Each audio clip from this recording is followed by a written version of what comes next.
Hi, welcome back. On this episode, we're going to remove the pads out of the rear caliper. We're going to compress the piston, clean it, put new pads in, and we're going to change the rotor on the rear tire as well. Don't forget to subscribe and click the notification button. Let's get started. Alright, now we're going to start taking apart the rear caliper and cleaning it. So first thing we're going to do is work on getting the pads out. So on the back side, there is this dust cover here. See that? And it just pops right off, like so, exposing the brake pads. And you can see there's two rods running through, one on each end, and they have these little pins in them. Not sure if you can see it.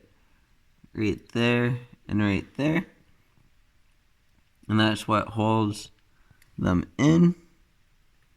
So we're going to remove that stuff, and then we're going to start cleaning everything up.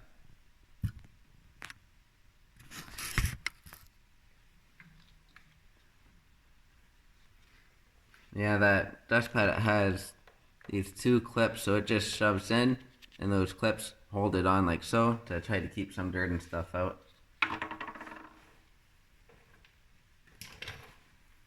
And I'm just going to use a screwdriver to get those pins out. They're just those little guys there.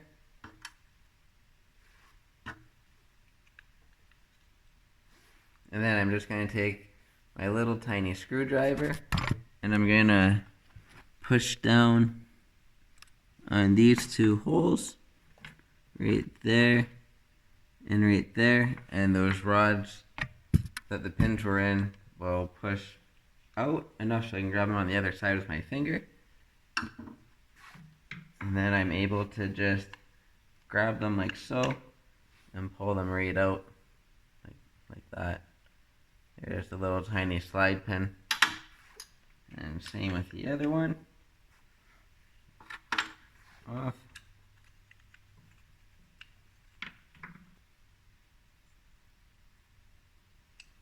And then the little pressure spring and the pads will come out. I'm also changing the rotor. As you can see that the metal on the pad is actually wearing away on the edge before the pad's all the way gone. I'll show that a little bit closer when we get to changing the rotor, but these pads are getting replaced. And now the next step, we're going to clean the pistons off while they're sticking out. They're actually out quite a ways on the one side. So we're going to clean all that up real good. And then we'll put some brake lube on them, push them in, wipe off the excess, and we'll clean up the rest of the caliper at the same time.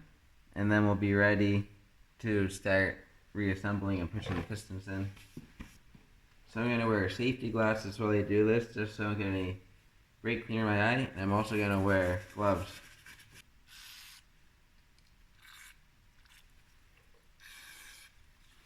Now let's use a little toothbrush and clean.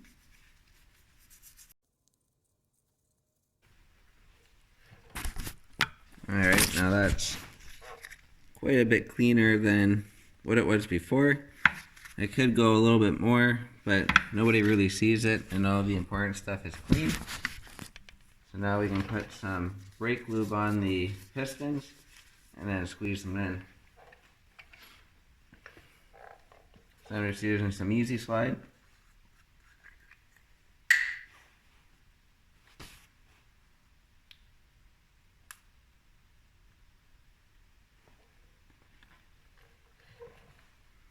And then I'm just going to lather it right on the pistons themselves as best I can.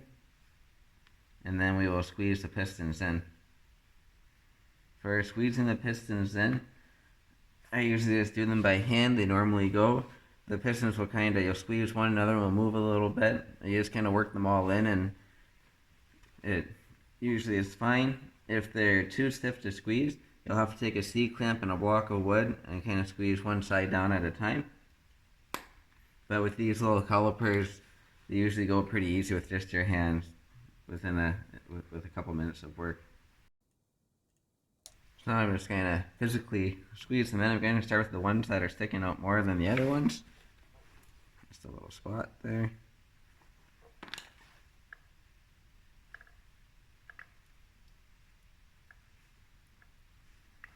I'm just going to grab it and squeeze. You can see that's a lot more clearance now. Alright, we got our spring cleaned up. You can kind of see there's a little arrow right in the center there. So that arrow points the direction of rotation. So if you've seen my video where I did the front brakes and the arrows pointing up, it's because the calipers are on the back side of the wheel, so the wheel's rotating like this, so it's going up, so that's why the arrow's pointing up. And on these ones, on the back, the caliper is in the front of the wheel, so the wheel is still turning the same way, but it's on its downward motion, so the arrow is going to be pointing down to match the rotation of the tire. Alright, these are new pads. They're part number 4kg-25805-00.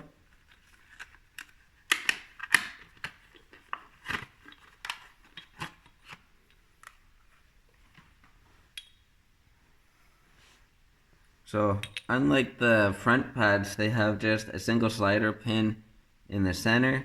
These have a double slider pin. I'm not sure why they are different, because the pads themselves are physically the same size, but that's how they are. And then when we compare them to our old pads, you can see that one compared to that, big difference in pad. And then this is one that was really bad, and there is like nothing there, it's paper thin. So we're going to grab a clean piece of paper towel.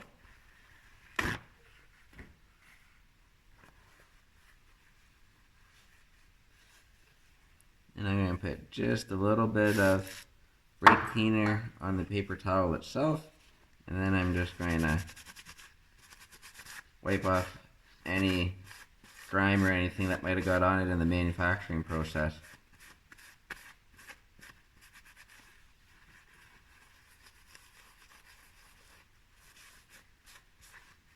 As you can see, a little bit of dirt, not much, so it's pretty good.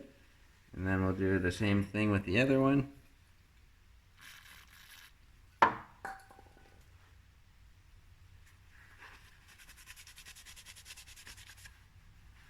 little bit more on that one.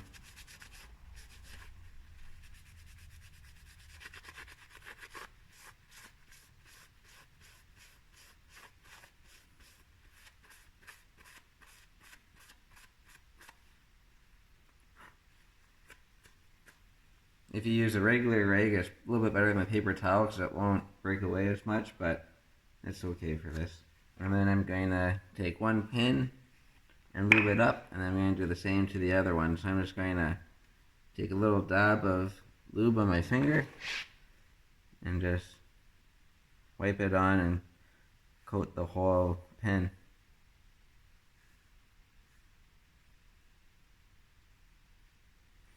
And when you put these in, you want to try to have those little holes pointing out. This way it's easier to get your clips and you're not trying to turn there and find the hole. And then we're going to take our little spring, and I'm just going to put a thin little smear where those pins are riding, just to make sure that things are moving freely. So now we're going to take our pads, and I'm just going to slide them in.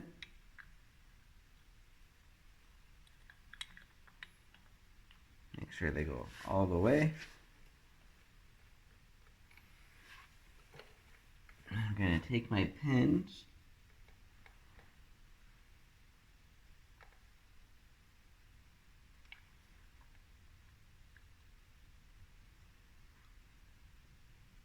I'm going to get one part way in, and then I'm going to grab my spring plate. I'm going to make sure that my arrow will be pointing down when I'm done. I'm going to slip that in. And I'll push my pin the rest of the way through the other pad. I'm going to take my little keeper at the same time and put that right in so it's done.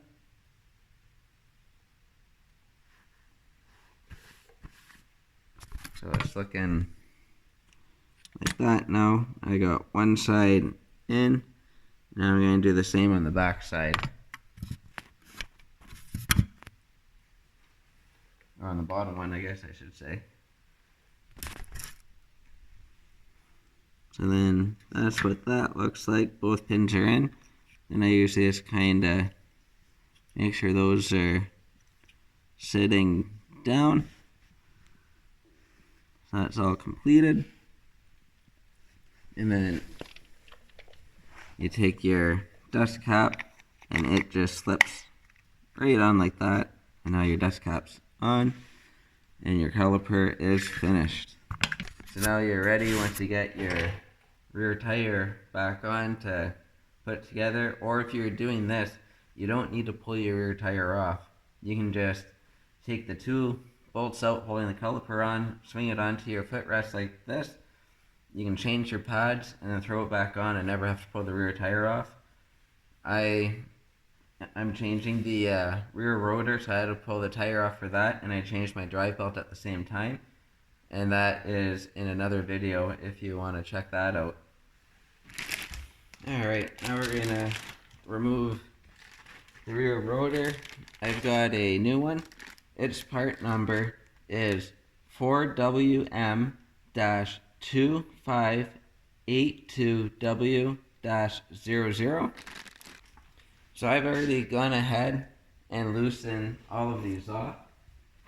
They were pretty stiff to get out. I actually found it worked out pretty good having it rested against one of my truck tires that were still attached to the truck. And I took my Allen key socket, I put it on, got it lined up, hammered it on, which the hammering helps to break it free a little bit too before you even try to do it, and it makes sure that you're all the way in so you don't strip anything. Alright, hammered it on real hard, and then I ended up using my 1/2" drive instead of my 3/8 just because it's a little bit of a longer handle, makes a bit of a difference. And then I was able to get them to all come out fairly easily. So they are all loose now. So I'll be able to pull them out. And now with all the Allen keys or all the bolts out, she'll just pull it off like so. So this is my old one. I'll try to show you. It's severely grooved and wore out, both the front and the back side. But on the new one, you can see it looks pretty good. You can see how the front has that nice finish on it. There's no big grooves, and the back side is just all machine, that's it. And as you can tell, there's no groove at all. It's all on the same plane compared to the back side of this one. You can see that there's a pretty big edge on it. Alright, now we're ready to slip our new rotor on. On the actual hub where it goes, there's little tabs here that the rotor will sit on to locate it. You can see those little tabs. And that rotor will sit on there and that will locate it. There's one at every bolt hole. You're able to see it. All the way around.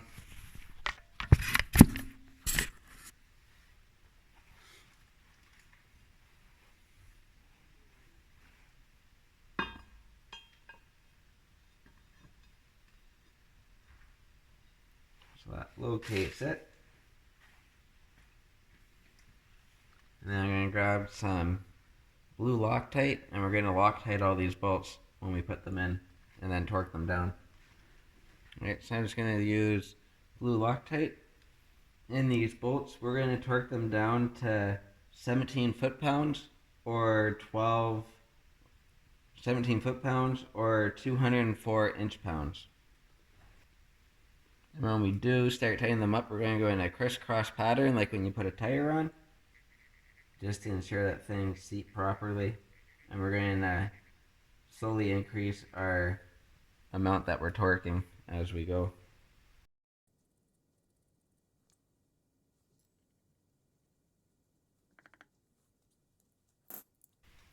Now I'm just going to snug them up.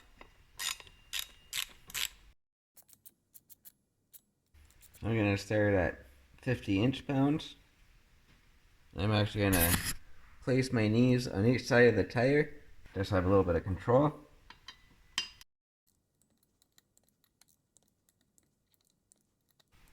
Now I'm going to go to 100 inch-pounds. Now I'm going to go to 150 inch-pounds. And now I'm going to go to 180.